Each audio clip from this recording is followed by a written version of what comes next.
کسی نے کہا کہ سکون نہیں ملتا، دعا قبول نہیں ہوتی۔ جانتے ہو سکون کب نہیں ملتا؟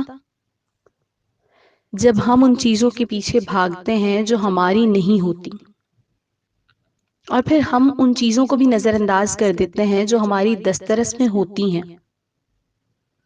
جو پاس ہے اس کی ناقدری کرو گے، اور جو چھوڑ گیا ہے اس کے پیچھے بھاگو گے تو بے سکونی تو ہوگی ہی نا۔ اور پتہ ہے، دعائیں تو کبھی رد نہیں ہوتی، کبھی بھی نہیں، پھر چاہے وہ کیسی ہی کیوں نہ ہو۔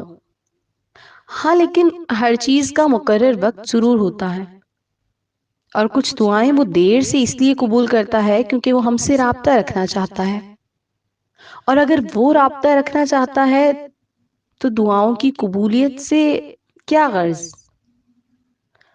اب انتظار نہیں کرو گے، یقین نہیں رکھو گے، اور یہ کہو گے کہ دعائیں قبول نہیں ہوتی، تو دعائیں پھر قبول ہوتی ہوئی کیسے نظر آئیں گی؟